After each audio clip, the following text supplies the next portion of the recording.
बिस्मिल्लाहिर्रहमानिर्रहीम। अस्सलाम वालेकुम दोस्तों। गोट फार्मिंग को कामयाब कैसे बनाएं, आज हम इस टॉपिक पे बात कर रहे हैं। इसमें मेन 4 चीज़ें हैं। पहला है एक्सपीरियंस। एक्सपीरियंस में मैंने इसको आगे 3 हिस्सों में तकसीम किया एक्सपीरियंस को। इसमें पहला है परचेजिंग, कि आपको जो है ना बकरियां ख़रीदने का तजुर्बा हो। नंबर 2, और बेचने का भी तजुर्बा हो। नंबर 3, नस्ल का पता हो, नस्ल कैसी है, कौन सी नस्ल कैसी है, ये बहुत ज़रूरी है। अगर आपको इसका तजुर्बा नहीं है तो फिर आप गोट फार्मिंग नहीं करें। फिर 2 से 3 या 4 बकरियां रख के, लेकिन उसके साथ एक मेल जो है ना बकरा लाजमी रखें। 4-5 बकरियां रख के आप एक्सपीरियंस ले लें। 1 साल 1.5 साल इसको रखें अपने पास, पूरी तवज्जो से उसके ऊपर काम करें। जब आपको लगे कि यार अब मुझे एक्सपीरियंस हो गया है, तो उसके बाद जो है आप अब गोट फार्मिंग स्टार्ट कर सकते हैं। नंबर 2 है मैनेजमेंट। मैनेजमेंट को मैंने 4 हिस्सों में तकसीम किया है, छोटे छोटे 4 हिस्सों में। नंबर 1 है रिकॉर्ड कीपिंग। रिकॉर्ड कीपिंग में आपने ये देखना है कि बकरी कौन सी डेट को कितने की ख़रीदी और मौजूदा डेट तक ये कितने दिन हो गए इसको मेरे पास, इसका वेट क्या है, इसका कलर क्या है। इसके अलावा जो बच्चे पैदा होते हैं उन बच्चों का रंग, नस्ल, पैदाइश का दिन, पैदाइश की तारीख़ पैदाइश और करंट डेट तक उसके टोटल डेज़ कि भाई उसकी उम्र कितने हैं दिनों में। वेट भी उसका होना चाहिए। ये एक आपके ऊपर, आपका एक कंप्यूटर के ऊपर एक पूरा चार्ट बनाओ, एक्सेल वर्कशीट बनी हो। और अनकरीब मैं एक्सेल वर्कशीट ऐसी बना के यूट्यूब पे वो शेयर भी करूँगा आप लोगों से, ताकि आपको पता चले कि ये बनानी कैसे है। नंबर 2 है क्लीनिंग, सफाई। सफाई जैसा कि निस्फ ईमान है, इसी तरह बकरियां आपने जहाँ रखनी है उस एरिया की सफाई बहुत ही ज़रूरी है, बहुत ही ज़रूरी है, बहुत ही ज़रूरी है। वो इसलिए कि अगर आप सफाई नहीं करेंगे तो बीमारियां ज़्यादा पैदा होंगी बकरियों में। नंबर 3 है फूड। फूड को मैंने ऐसे छोटी 3 चीज़ों में मज़ीद तकसीम किया है। इसमें नमक, आयोडीन आपने हर हालत में साथ रखना है, आसानी से रसाई हो बकरियों की। और पानी रखना है, पानी तक भी आसानी से रसाई हो बकरियों की। और नंबर 3 चराई है। चराई आपने लाजमी करनी है, चरागाह बनानी है आपने और इनको चराना है। मैं हमेशा कहता हूँ, देखें, अगर आप इसको वनडे और घास काट के अगर आप खिलाएंगे ना तो आपको कॉस्टली पड़ेंगी, वो प्रॉफिट नहीं आएगा। इससे बेहतर है कि आप इनकी चरागाह बनाएं। मैंने एक पहले वीडियो बनाई थी, how to start business of goat farming with 38,250।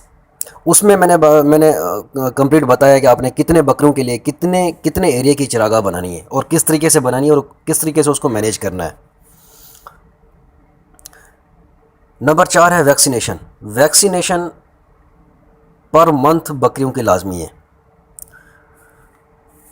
Number 3 है मेन प्रोडक्शन।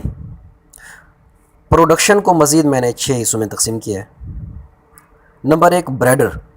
जो आपने ब्रेडर गोट रखना है, बकरा रखना है, वो अच्छा हो, ख़ास तौर पे एक चीज़ खूबसूरत हो, सींग उसके नहीं होने चाहिए, नस्ल ऐसी हो। और मेन अहम बात जो है, ये ब्रेडर हर 20 बकरी के ऊपर एक ब्रेडर होना चाहिए।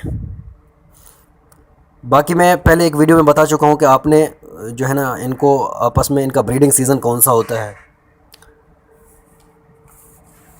नंबर 3 है कि फ़ीमेल सिलेक्शन।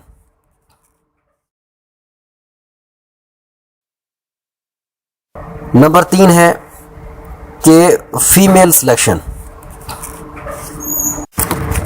जी, फ़ीमेल सिलेक्शन। फ़ीमेल सिलेक्शन में आपने अहम जो चीज़ें जहन में रखनी है वो ये रखनी है कि जो बकरी 2 से 3 बच्चे दे उसको रखना है अपने फॉर्म में।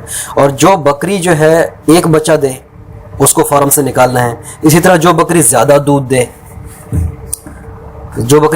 दे, उसको अपने फार्म में रखना है। जो बकरी दूध कम दे उसको फार्म से निकालना है। अच्छा, ब्रेडर में एक चीज़ ब्रेडर मैंने जो फर्स्ट पॉइंट बताया था कि ब्रेडर बकरा जो है, नर बकरा जो आप एक रखेंगे, उसमें एक ख़ास बात जो आपने देखनी है वो ये देखनी है कि भाई वो ऐसे खाना खाता पीता अच्छा हो। मतलब उसको कोई ख़ास मतलब दवाई नहीं देनी पड़े, हाजमे का कोई पाउडर नहीं देना पड़े, कोई और चीज़ नहीं देनी पड़े, वो खाता पीता अच्छा हो, मतलब चलते फिरते उसका पेट भर जाए। ठीक है, नस्ल ऐसी रखनी है।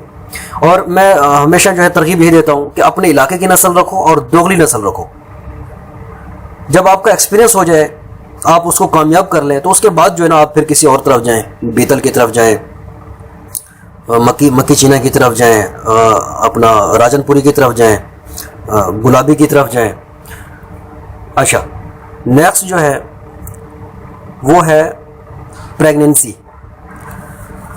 प्रेगनेंसी भी आपने उसमें ध्यान रखना है कि कौन सी बकरी जो है वो प्रॉपर 1 से 1.25 महीने के अंदर अंदर दोबारा प्रेग्नेंट हो जाती है। कोई ऐसी बकरियां हैं अगर जो जल्दी जो है ना प्रेग्नेंट नहीं होती हैं, हर बार जो है वो थोड़ा लेट ही हो जाती हैं, तो ऐसी बकरियों को भी आप निकालें फार्म से। नस्ल कहने का मकसद ये है, आपने जो नस्ल है वो क्रिएट करनी है, पैदा करनी है, अपने नस्ल, अच्छी नस्ल पैदा करनी है अपने फार्म के लिए। अच्छा, इसमें इसी प्रोडक्शन में जो मैं पहले में उसमें बता चुका हूँ, मैं अपना मैनेजमेंट में रिकॉर्ड कीपिंग, इसमें भी प्रोडक्शन में भी आपने ये रखना है कि जितने भी बच्चे पैदा होते हैं उनका कंप्लीट रिकॉर्ड होना चाहिए। अच्छा, नंबर 4 है मार्केटिंग। मार्केटिंग को भी आगे छोटे छोटे अपना पॉइंट्स में मैंने वो डिवाइड किए हैं। मार्केटिंग फर्स्ट ऑफ ऑल तो मैं ये कहूँगा कि भाई आप का फेसबुक पेज होना चाहिए या कोई एक वेबसाइट होनी चाहिए जिसके ऊपर आप मार्केटिंग करें अपनी गोड्स की। और गोड्स की मार्केटिंग करने का जो बेहतरीन अंदाज है वो है रिकॉर्ड कीपिंग। जैसे मैं पहले बता चुका हूँ, आपका कंप्लीट रिकॉर्ड उसके ऊपर मौजूद हो कि भाई कब पैदा हुआ, अब तक इसके कितने दिन हो गए, इसकी पैदाइश में कितने दिन का ये हो गया या कितने महीनों का हो गया, और इसका कितना वेट है, क्या रंग है, क्या नस्ल है, और इसकी ये प्राइस है। लेकिन इस मार्केटिंग में जो अहम पॉइंट है वो ये बताता चलूँ मैं आपको कि प्राइस में आप हमेशा देखें, बिजनेस में सबसे अहम चीज़ जो होती है ना वो होती है कस्टमर सेटिस्फेक्शन। मतलब कस्टमर को एतमाद में लेना। उसके लिए ज़रूरी है कि आप अपने जो बकरी बेचें ना वो पर केजी के हिसाब से बेचें। पर केजी के हिसाब से आप अंदाज़ा लगाएं कि आपको मार्जिन आपको नॉर्मल मिलता रहे, ज़्यादा मार्जिन के चक्कर में भी ना जाएं, क्योंकि ज़्यादा लालच में अगर आप जाएंगे तो उसमें भी जो है ना वो आपका जो बिज़नेस है वो ग्रोथ नहीं करेगा इतनी जल्दी। जो रिकॉर्ड कीपिंग हो उसमें आप रेट मुनासिब लिखें और पर केजी के हिसाब से लिख के दे दें कि भाई इस तरीके से हमारे बकरे बिकेंगे। अच्छा, इसके अलावा आप करीबी मंडियों में अपने जो आपका गोट फार्मिंग का जो नेम है उस नेम से आप स्टॉल भी लगा सकते हैं। स्टॉल लगाएं आप। जब आपके स्टॉल बने होंगे तो बाकायदा एक आपकी मार्केट बनेगी और आपका एक नाम पैदा होगा, जिससे लोग जो है ना आके आपसे चीज़ें बाकायदा परचेस करेंगे। वहाँ आके आपके लिए सेलिंग आसान हो जाएगी।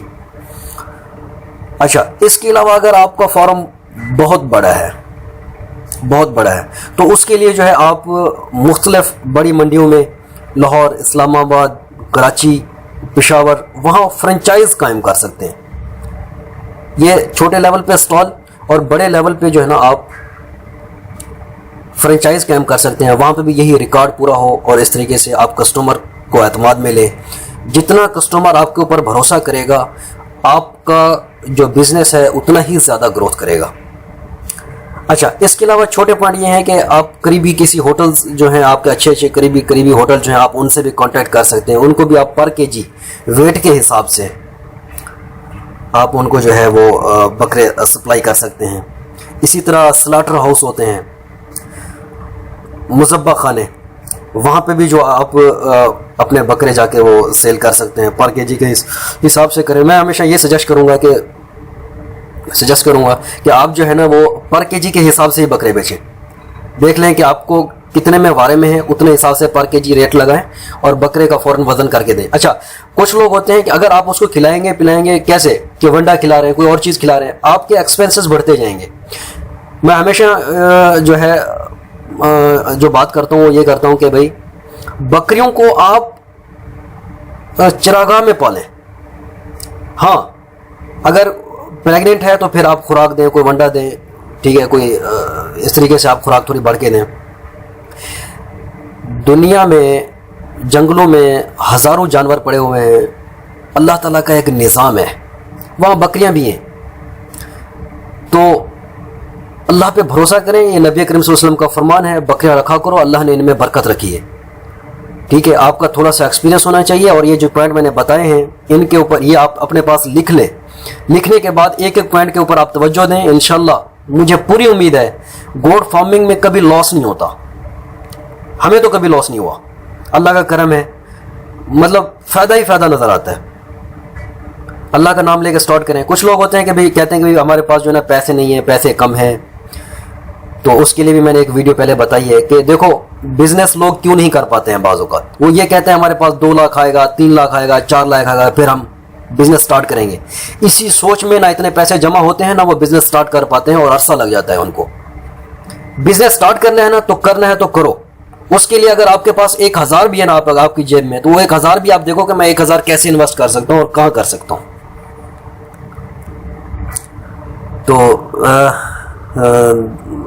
दोस्तों मुस्लिम लाइवस्टॉक फार्मिंग का चैनल ज़रूर सब्सक्राइब कीजिए और साथ में एक बेल का आइकन होगा उसको भी आप जो है वो क्लिक कीजिए ताकि मेरी जो भी नई वीडियोस बने वो आपको आसानी से मिल सके, उसका आपको नोटिफिकेशन है और आप उसको देख सकें। और अपनी राय का इजहार कमेंट में लाजमी कीजिएगा, आपकी बड़ी मेहरबानी होगी। अपनी दुआओं में याद रखें। मुझे इजाज़त दीजिए, अल्लाह हाफ़िज़।